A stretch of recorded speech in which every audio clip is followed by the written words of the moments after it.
back to the Knickscast channel. This is Luca here, and today I'm going to break down the Knicks firing of head coach Tom Thibodeau. If you guys haven't already, hit the like button, subscribe, turn on the notification bell so you know when I go live or drop a new video. But without further ado, let's get into it.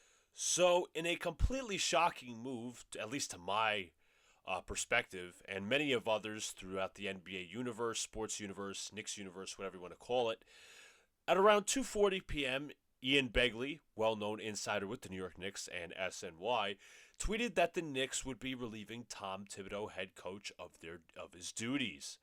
Now, a few days ago, after the Knicks had lost to the Indiana Pacers, Fred Katz had remarked, who was once a Knicks beat reporter, now is more national with The Athletic, had remarked that the job for Tom Thibodeau as head coach was relatively safe. Knicks getting back to the conference finals. Jalen Brunson likes Tom Thibodeau. Leon Rose approves of Tom Thibodeau. But I'd say about a day after or two, maybe a few days after, Ian Begley released a report that essentially said his job was not guaranteed to be safe. And that could tell you that the front office was probably split on him.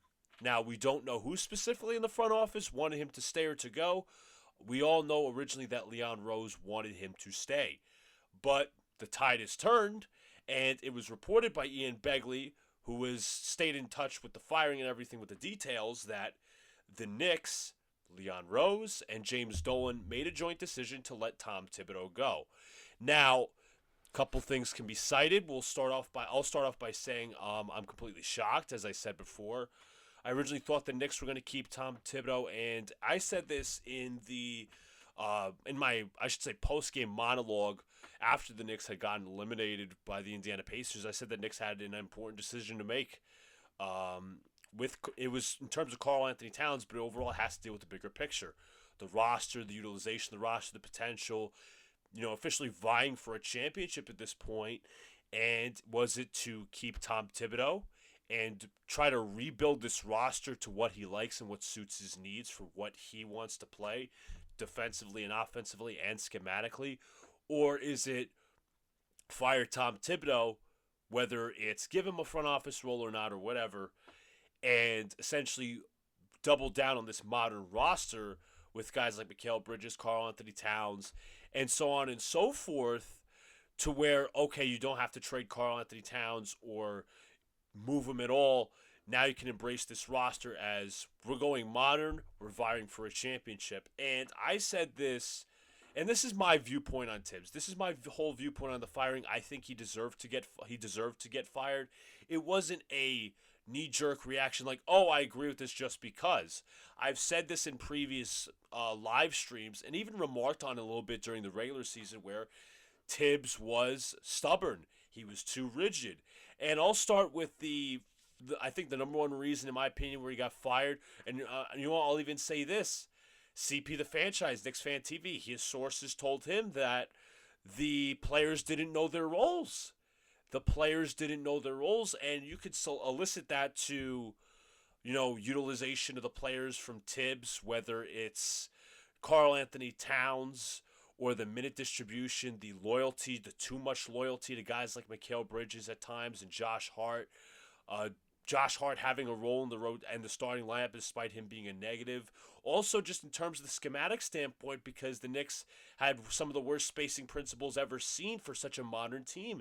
And if you watched from January on, you obviously knew this was an offensively talented team. This team, unfortunately, didn't have an identity, but a lot of the principles, or I should say, a lot of the building that went into the starting lineup was based on offense and outscoring the other opponent. OG Anunoby obviously was a piece defensively. Mikal Bridges was there also to shore up the wings. But if you watch from January forward, the Knicks' offensive rating declined. And the reason it declined is because centers on the opposing team started to not guard Josh Hart. They're like, okay, we know we can't stop Karl-Anthony Towns. We'll put our best wing, and this is what coaches would say, we'll put some of our best wings on Karl-Anthony Towns to try to make him neutralize him, I guess, and then we'll leave Josh Hart open the corner for three. And the reason was Josh Hart's not a consistent three-point shooter. His gravity is a complete negative to the offense, and shout out to the guys from Hot Hand Theory. You have Jeff and XJ who are basically calling this out way early on in the season, basically made the justification for Deuce McBride to start. And it was provided by Sam Quinn at the end of the season that the Knicks only ran 82 possessions with a true 5-out lineup. That being Brunson, that being Deuce McBride, that being OG Anunoby, Mikal Bridges, and Karl-Anthony Towns. They ran only 82 possessions throughout the entire postseason and regular season combined, plus 5.5 net rating.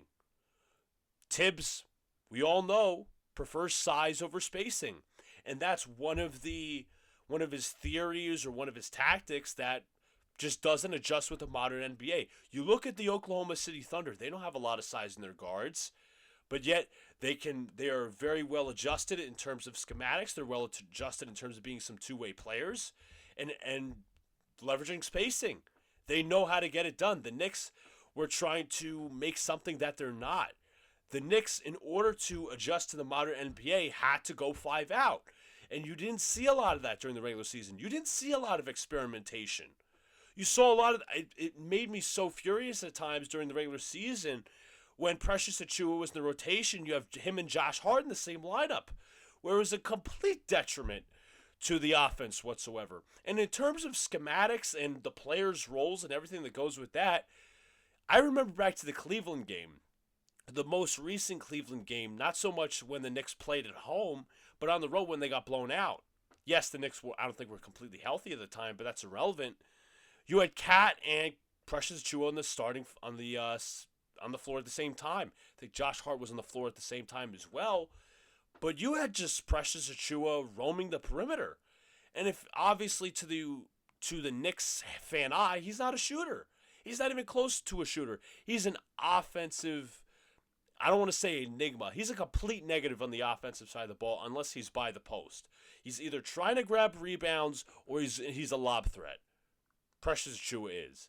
And Tom Thibodeau, unfortunately, is susceptible to this, where he's done this to two players. I could easily name Achiuwa being one of them, Josh Hart the other, where he just overuses these guys, overutilizes them to a point where they're playing to a role that they're not really should be.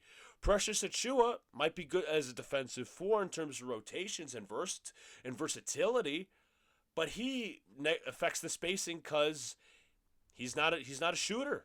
He is not a shooter whatsoever. It's better to put him at the 5 where he can have 4 shooters around him. Josh Hart being in the starting lineup all those months, and Tibbs finally realizing before Game 3 that he was a complete negative on the offensive side of the ball, and which affected the Knicks' spacing, to the point where he has to make a change down 2-0 against the Pacers in the most pivotal series of the season. I mean, that's just the kind of stuff that got him fired. These little tactical adjustments, keeping Josh Hart in too long. So again, I'd say the tactical side and the loyalty aspect go hand in hand. And the schematic aspect, utilizing players in the wrong way. I already spoke about Josh Hart. I already spoke about Precious Achiuwa. What about Karl-Anthony Towns? How many times did the Knicks run pick and pops with Karl-Anthony Towns this year? How many times did you see Karl-Anthony Towns being freed up for a three-pointer off a screen? How many times did you see the Knicks run pick and roll towards the end of the season with Karl-Anthony Towns? If the answer is few to none, you're absolutely right. And the thing is how Tibbs used Karl-Anthony Towns. I guess you could argue he tried to utilize him just like he did Julius Randle. And the thing is, with Randle, he was a better shot creator. He was a better post player. Karl-Anthony Towns is not meant to be a post player. He's a good post player. He's not a great post player. And the thing with Towns is you saw some of this during the postseason where he was too late to recognize double teams. He'd either have the ball batted out of his hands, he'd have to take a forced shot.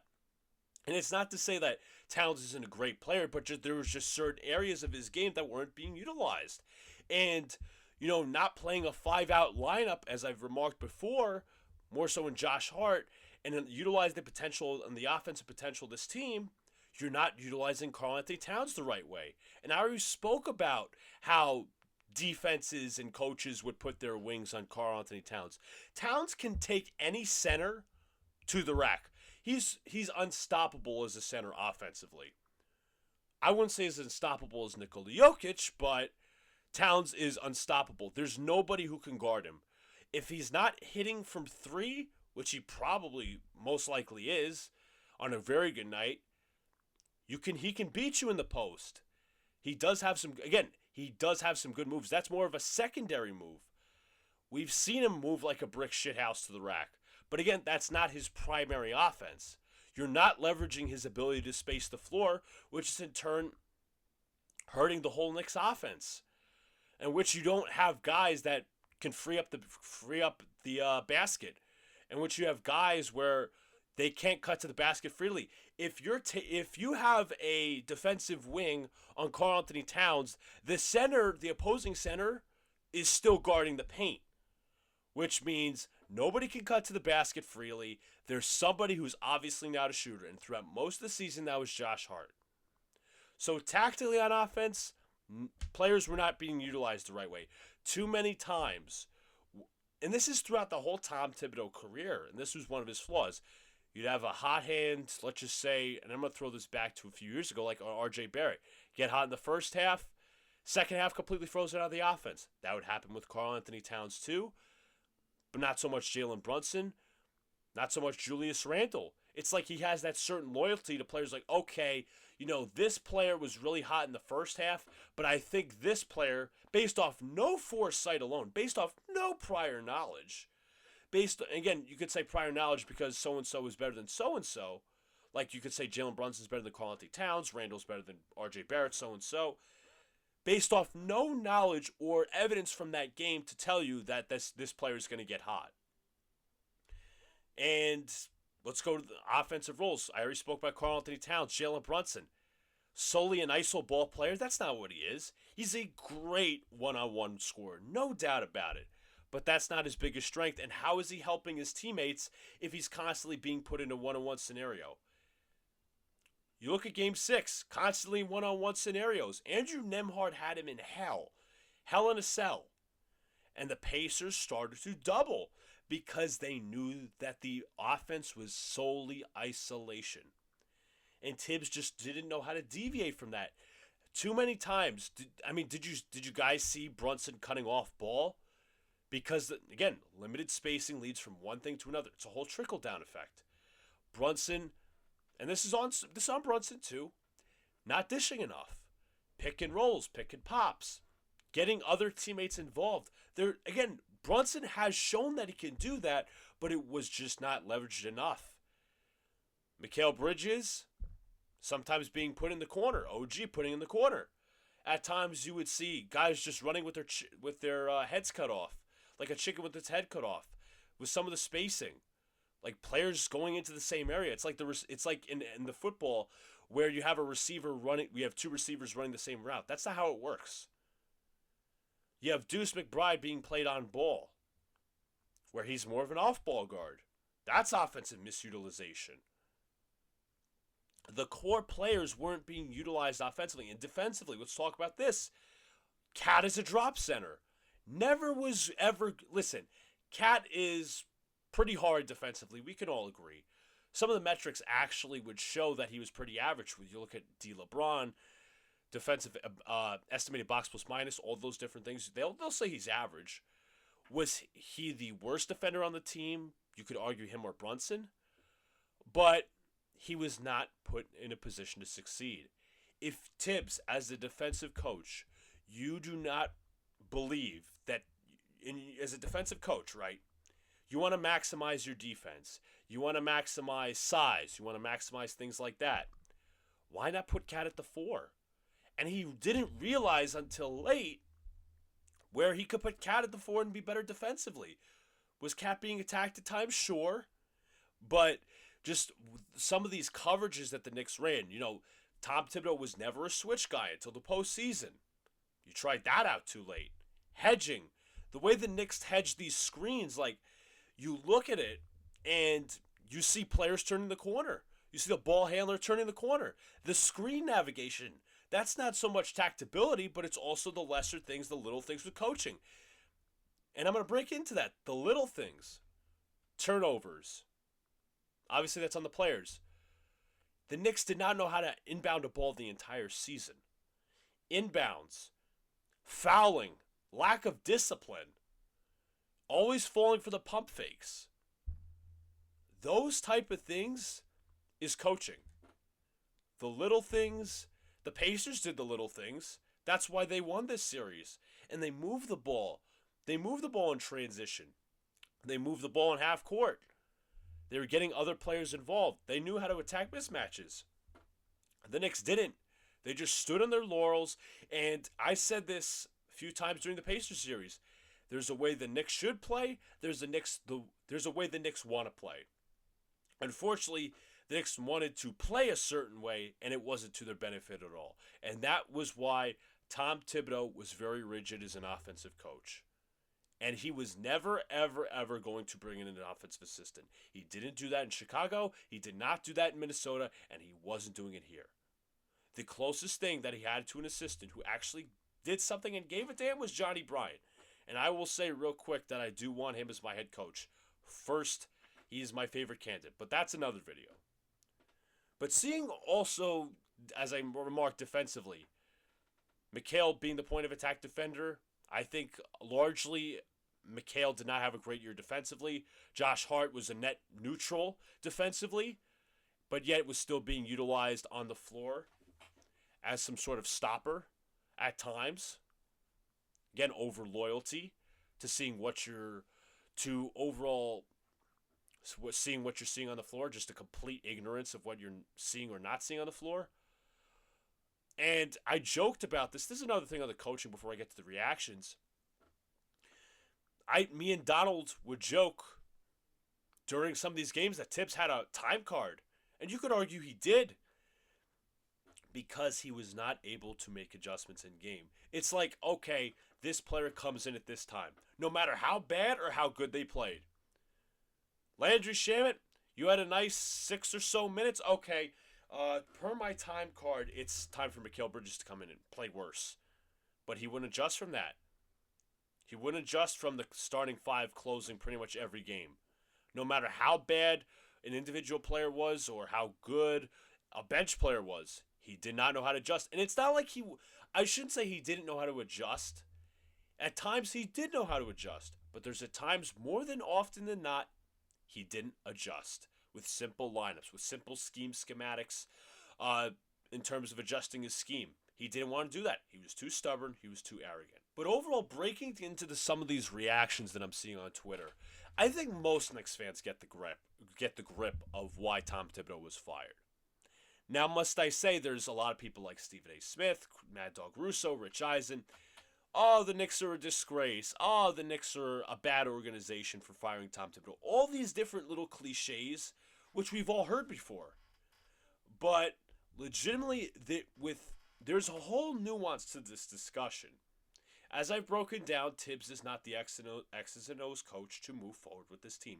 This isn't his first rodeo. He's had 2 previous coaching tenures with Chicago and Minnesota. Did not get the job done. With the Knicks, there's no... I'll go back. 22-23, when the Knicks lost to the Heat, I said this guy's not a championship coach. And I didn't think Randall was a championship player.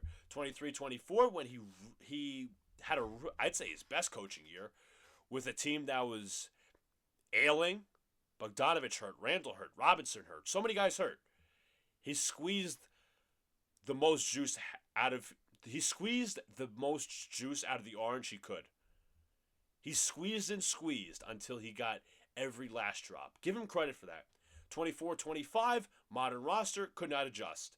And didn't want to. No willing. Did not experiment enough with lineups, especially small ball. No 5 out, barely any 5 out. But for these sports commentators that are coming out here saying, oh, the Knicks are a disgrace, this, that, and the third. And some of these casual people who don't even watch the Knicks, you could just tell by some of these conversations you're having, like, wow, this guy really doesn't know ball. Let me say this for the record. This is going to be my final statement. And I'm not going to rant on them. There's no reason to rant. You can acknowledge that Tom Thibodeau was very much responsible for the Knicks turnaround.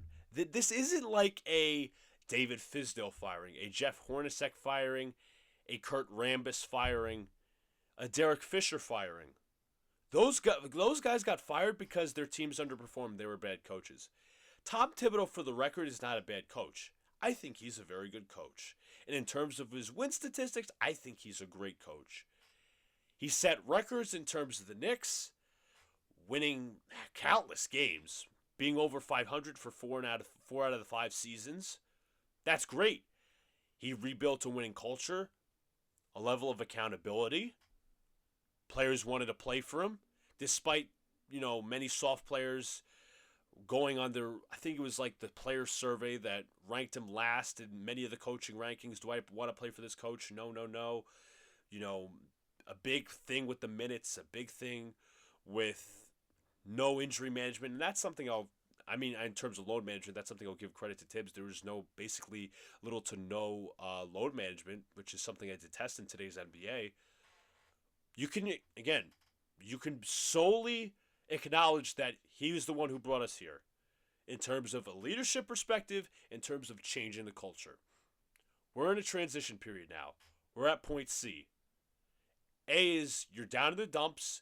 A to B is changing the culture. B was you're now your playoff contender.